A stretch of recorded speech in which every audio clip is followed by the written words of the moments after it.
Turning now to your community focus, we heard in last week's State of the State address that Rhode Island is tackling 100 infrastructure projects valued at $2.1 billion thanks to some federal funding. Joining us today via Zoom to discuss that and more, Rhode Island DOT Director Peter Alviti. He joins us here once a month on 12 News at 4. Director, thanks as always for your time. Hi, Kim. Nice to be here. So, Director, 100 projects. Unfortunately, in the 5 minutes that we have, we won't be able to talk about all of them. So can you tell us what are some of the biggest projects or maybe biggest changes that people are going to see?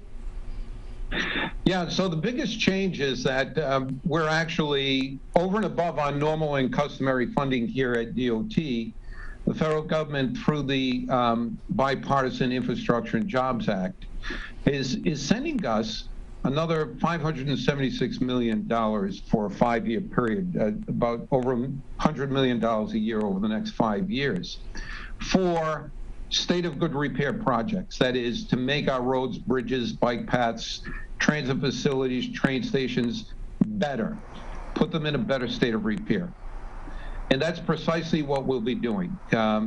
This money is going to, you hear me often talk about our 10-year plan here, and this is a perfect example of this money comes to us in a way that we are here in Rhode Island very ready and able to put to work very quickly and very effectively because of the 10-year plan.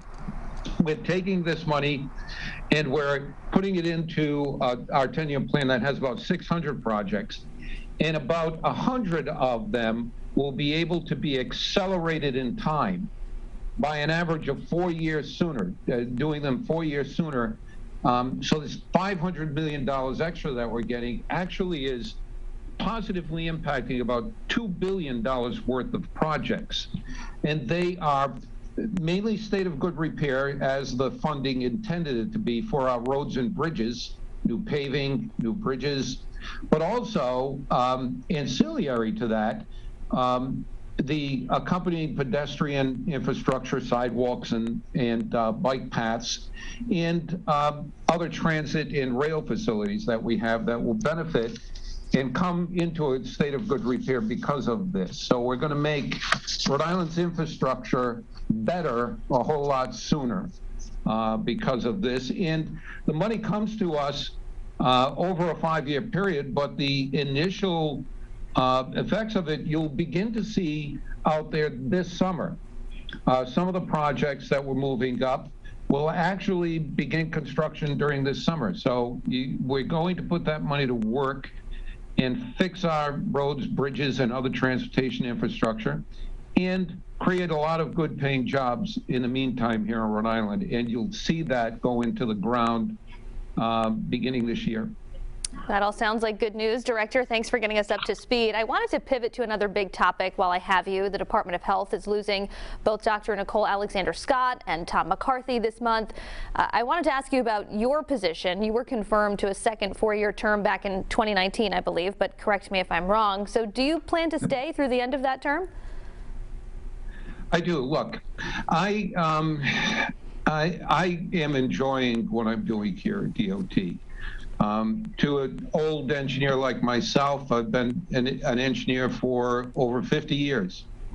And there's no greater joy for me than to participate with the group of people here at DOT and with the governor and with our legislature and our congressional delegation, all with whom we consider part of the team, to make our roads and bridges better and safer, to expand our pedestrian and bike and transit and rail capabilities here in the state. And I'm having a good time doing it. So I enjoy doing this, and when I don't, you'll be the first to know, Kim. Okay, I will hold you to that promise, Director. Okay. And before we let you go, we've got more winter weather expected this weekend. I have a feeling you and I are going to be talking about winter weather for the next couple of times that we speak here on 12 News.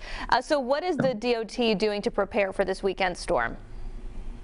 So we do what we always do for storms. This one is looming ahead and looks like it's going to be a bit bigger than the storms that we typically get. But we have the equipment, we have the private vendors ready, we have the materials in stock and ready to implement and use. The rest of it is up to the weather itself. I sat in on a National Weather Service briefing this afternoon. They're saying anywhere from 6 to 12 and maybe even up to 18 inches. Our meteorologist here at DOT says the same. We can expect it coming in either later Friday or earlier Saturday. The timing is unsure. It depends on how quickly it gets here. And the number of inches that we get depends on how far offshore it goes. If it goes a little further offshore, we'll get more snow. But in any case, whether it's 2 inches, 6 inches, 12 or 18 inches, we are ready to handle that. And our folks are very capable. They've handled these kinds of storms before. And I assure you we'll be out there in full force as necessary. Fantastic. And I know our team here will be tracking all of the developments with that storm as well. Rhode Island DOT Director Peter Alviti, thanks for your time. Thank you, Kim. Have a good week. Be safe this weekend. And looking ahead to later this week, when Providence mayoral candidate Nerval of Fortune will join us to talk about why she's running. That's coming up in Thursday's Community Focus.